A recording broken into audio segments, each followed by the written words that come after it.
L.A. Noire is a detective action-adventure video game set in 1947 Los Angeles. It was developed by Team Bondi and published by Rockstar Games. In my opinion, it is one of the most underrated titles of Rockstar Games that deserves more attention. It has a unique 1940s film-noir style that immerses players in this artistic movie as Detective Cole Phelps, a former US Marine veteran who fought in the Pacific during World War II. L.A. Noire was also one of the first games to use the motion scan technology.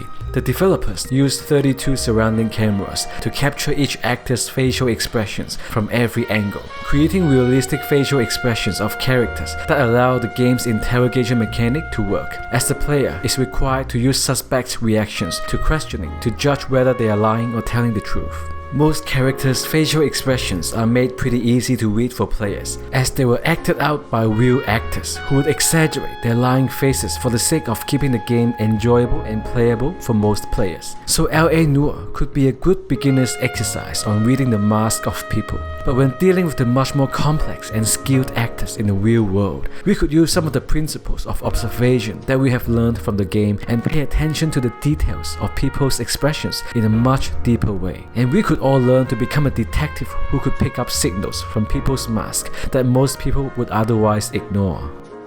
People like to say actions speak louder than words. While it is very true, I would like to add that people's expressions also speak louder than words. Did you know that 93% of human interaction and communication is non-verbal? We humans survived and evolved for millions of years by communicating with one another through non-verbal cues. Way before the invention of language, we were born with an innate talent for observing people and sensing their emotions. But as we grow older, the sensitivity is lost when we direct more attention in language and become self-absorbed in our own internal dialogue. Every day we focus on the words people say, listening to our own thoughts in our own heads. That means that we are using only a very small percentage of the potential observational skills we all have. We must regain these powerful social skills through practice. Start small by only focusing on the face of people.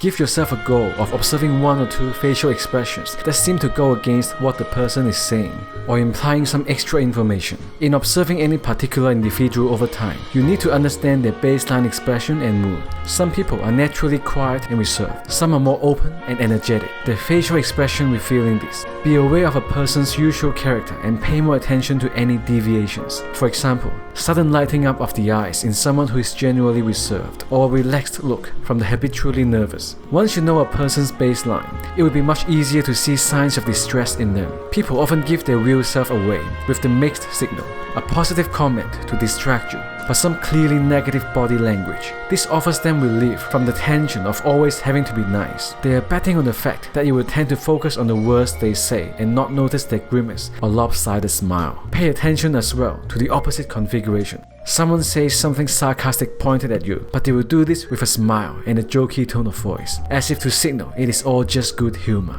It would be impolite for us not to take it as a joke, but if this occurs a few times, we should pay more attention to the words they say and not the body language. It is their indirect way of expressing their hostility. Cole doesn't have much of a sense of humor at the best of times.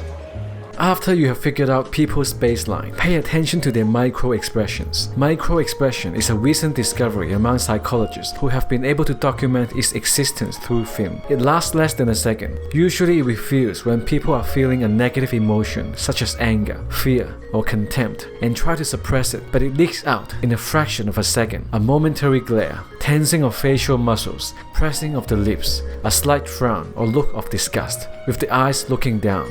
You will be surprised at how often they occur, because it is impossible to completely control the facial muscles and repress emotions in time. Envy is another toxic emotion that almost nobody ever admits to feeling, but it is quite common among friends and colleagues. Very fucking admirable, Felix. It is a feeling triggered by humans' uncontrollable need to compare ourselves with one another on level of status and respect. Watch out for micro-expressions that leak out envious feelings. Envy is most associated with the eyes. The root of the Latin word for envy, invidia, means to look through and probe with the eyes like a dagger. You will notice the envious eyes momentarily glaring into you, with a look that suggests disdain and a touch of hostility.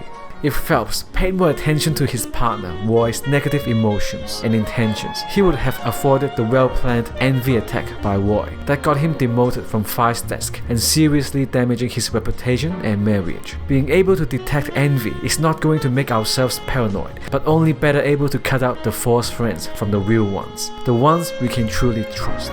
We must also learn to distinguish between the fake and the genuine smile. People tend to hide their negative feelings by displaying a fake smile because it is easy, and people generally do not pay attention to the subtleties of smiles. The genuine smile will affect the muscles around the eyes and widen them, often revealing a crow's feet on the sides of the eyes. There is no genuine smile without an obvious change in the eyes and cheeks, and usually genuine smiles comes more suddenly and spontaneously. After you find it easier to notice cues from the face, start paying attention to the person's voice, noting any changes in pitch or the pace of talking. Unless we are actors, it is very difficult to consciously control the voice. The voice says a lot about people's level of confidence and happiness. When people are engaged and excited to talk to you, the pitch of their voice rises with their emotions. You will also notice an absence of tension and hesitation when they were pulled. After that, move on to elements of body language such as posture, hand gestures, and positioning of legs. When people feel comfortable in your presence, they will stand closer to you or lean in, their arms not folded or revealing any tension. Body language also says a lot about people's level of confidence. Confidence usually comes with a greater feeling of relaxation. Those who are powerful feel free to look around more at others, choosing to make eye contact with whoever they please. If they feel bored or annoyed, they show it more freely and openly. They often smile less and stand taller. They feel entitled to touch people, such as friendly pats on the back or shoulders. LA Noire is a fantastic action detective game with realistic characters and acting, accurate historical background, and a film-like atmosphere. The game's focus on interrogation is one of a kind, perhaps the only game out there that rewards players for their careful observation and decoding of non-verbal cues. We might have missed a lot of details on reading expressions during our first playthrough, or even failed some cases, but it doesn't matter. As long as we keep our awareness high in everyday life and pay extra attention on people's expressions and non-verbal cues, we can still become a detective too and see through people's masks that they are wearing. What kind of mask are you wearing in front of people right now? Thank you for watching. I hope you learned something about reading the masks of people and become more aware of who you really are. Please support the awesome book by Robert Greene, The Laws of Human Nature. It contains much deeper wisdom, as this video is only drawn from a single chapter. If you like the video, maybe subscribe, and now manifest your destiny.